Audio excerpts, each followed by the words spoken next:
Lahat ng nangyayari merong dahilan. Meron pong dahilan kung bakit napapanood nyo ang video na ito ngayon. Meron pong dahilan kung bakit naririnig nyo ako ngayon. Marahil tinatawag ka ng mahal na poong Jesus Nazareno. Magandang araw po sa inyong lahat na nakikinig na to.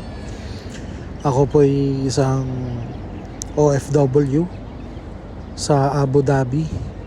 At ang nakikita nyo po ay yung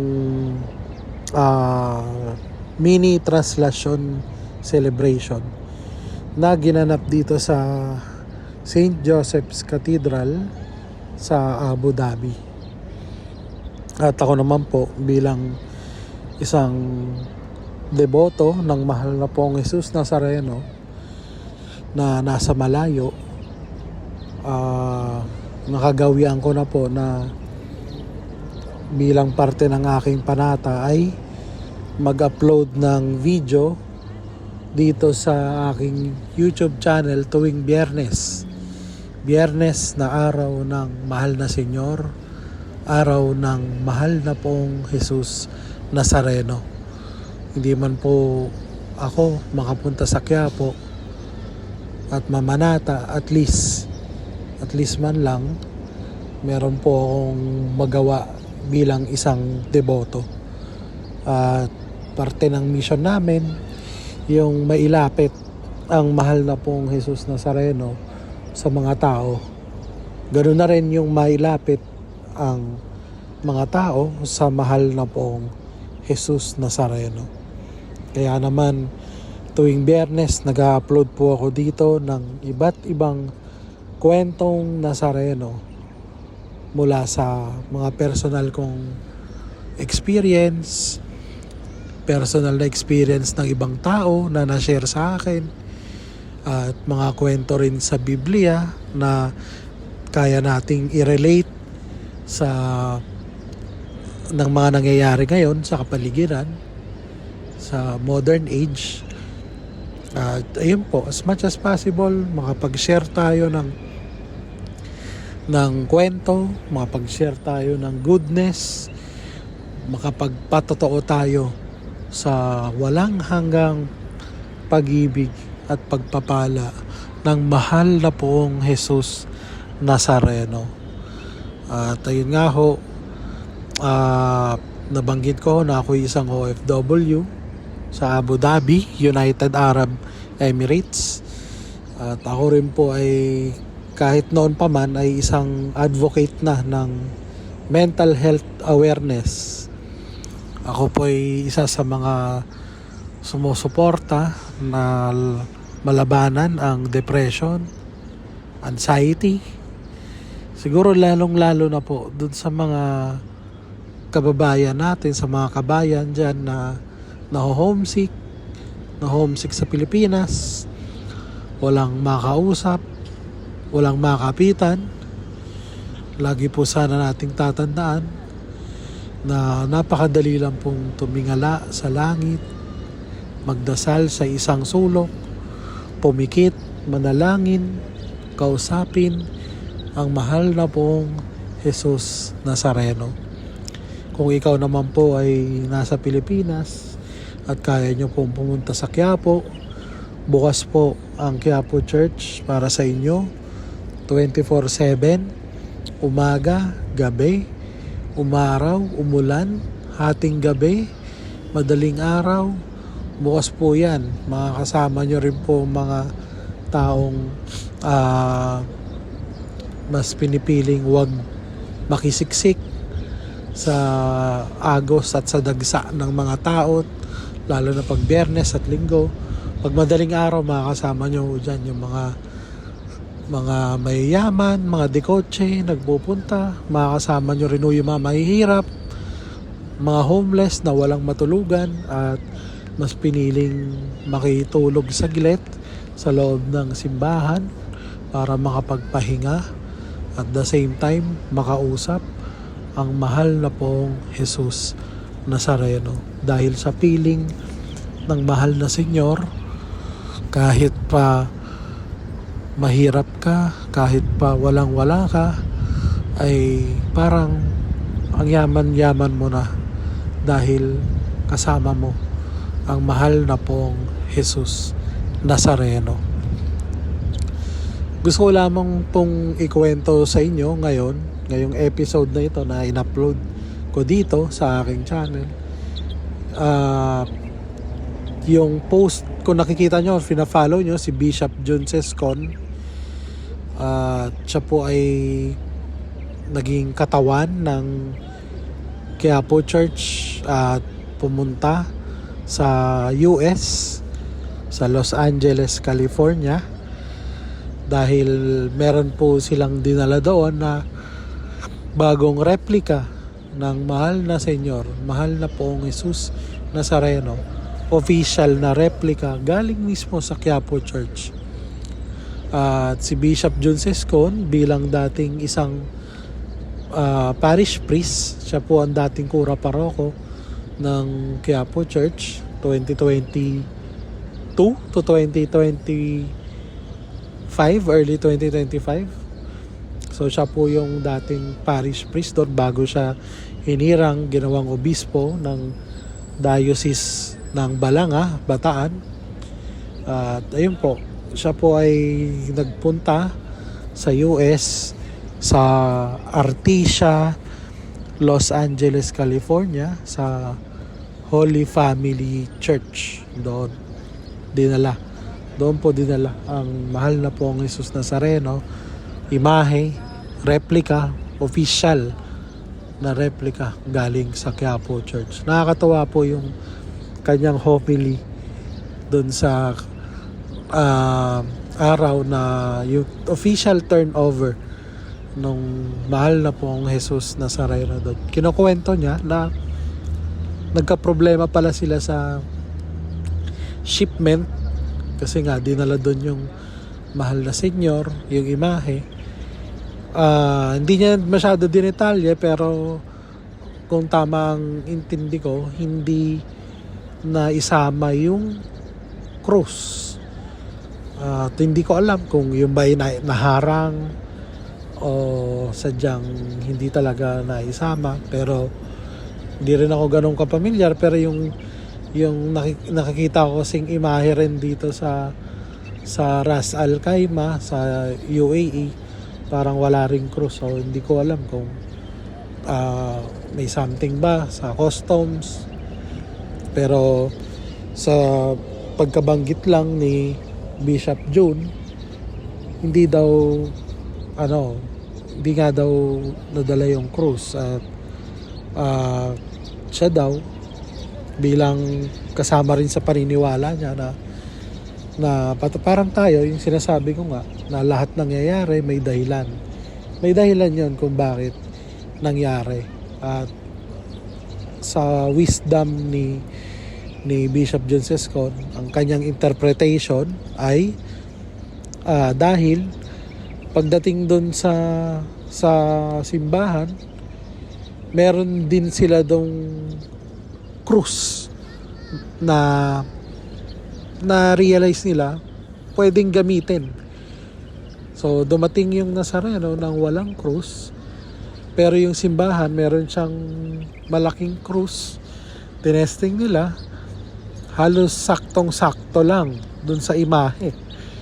Kaya simula daw nun, yun na yung ilalagay, yung krus na pag-aari ng Holy Family Church. Yun na yung ikinabit dun sa imahe ng mahal na pong Jesus Nazareno. At sabi naman ni Bishop Jun, parang ang realization niya ay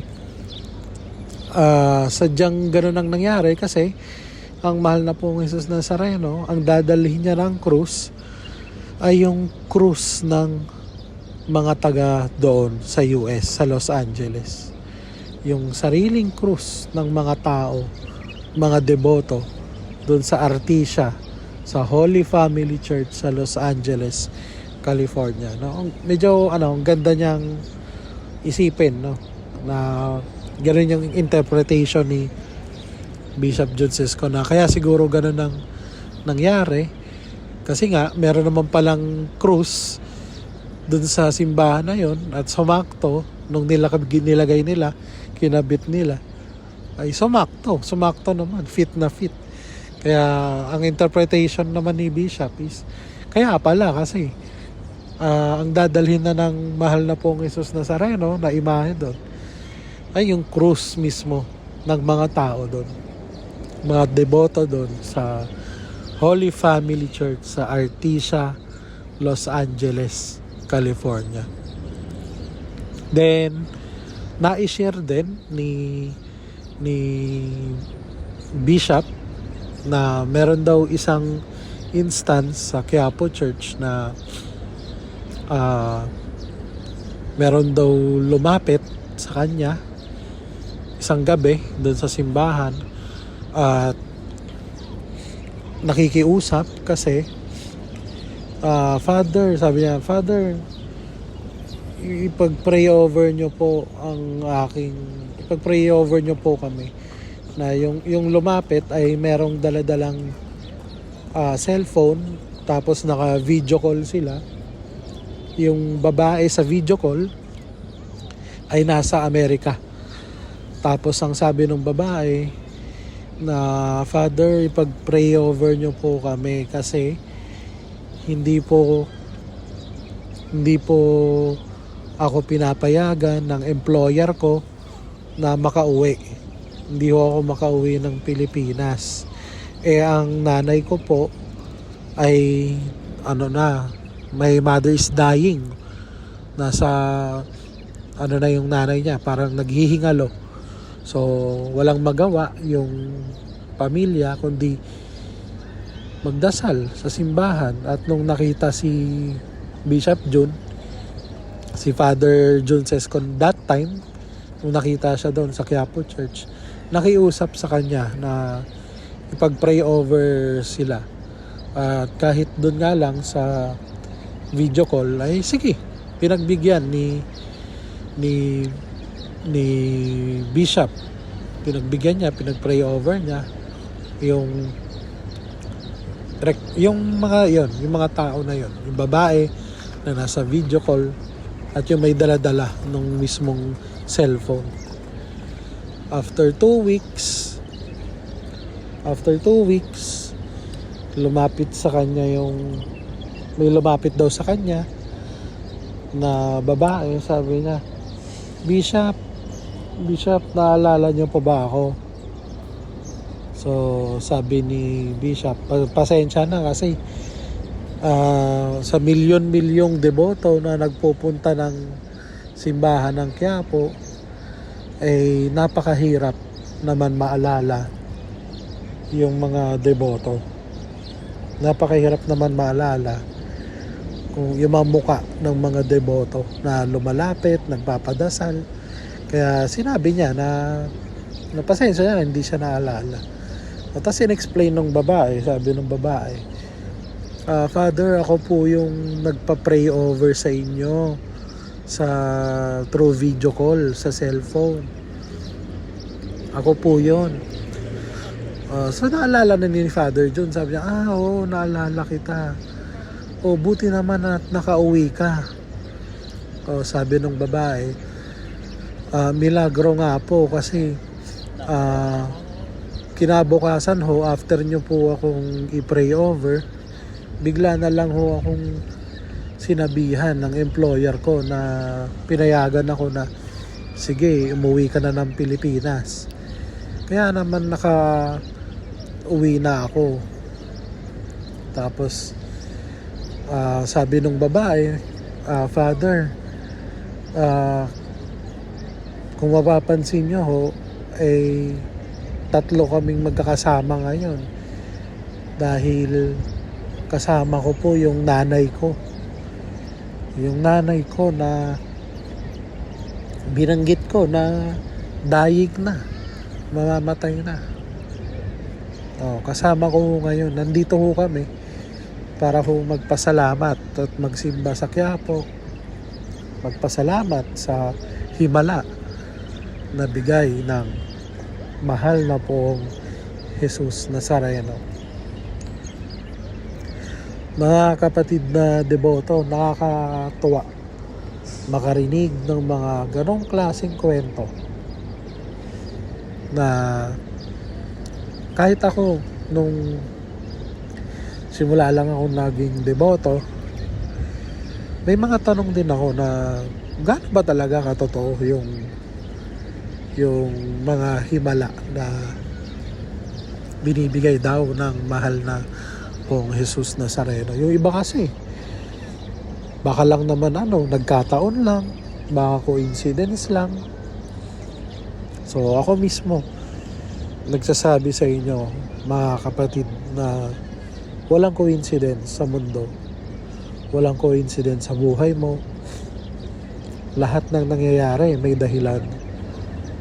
Pati yung mga pagsubok, yung mga sakit, karamdaman, lahat yan may dahilan. Nangyayari yan most likely dahil pinapatibay ka ng Diyos, pinapatibay ka ng mahal na Pong Jesus Nazareno. Gusto niyang maging mas close kayo, gusto niyang lumapit ka sa Kanya, tumawag ka sa Kanya. Kaya kung nahihirapan ka, kung may rejection ka, isipin mo lang lagi na planado na ang lahat. Naiplano na ang lahat. At yung will ni Lord, yung plano ng mahal na Pong Jesus Nazareno, yun at yun ang mangyayari sa buhay mo. Ako ho, bilang bagong OFW, 2 taon ho akong nawalan ng trabaho at sobrang dami ko ring pagsubok na pinagdaanan doon sa dati kong trabaho. Naikwento ko na ho yun sa mga lumang episodes dito, pero ayun nga ho, ako lang ho yung magpapatotoo at magsasabi na lahat ng nangyayari meron talagang dahilan. At kung ano man yung nawala sa'yo, kung ano man yung nawala sa akin noon, ibinalik ng mahal na Pong Jesus Nazareno triple pa, siksig, liglig, umaapaw, diba? Yun nga yung sinasabi. Yun ang katotohanan, yun ang tunay na himala.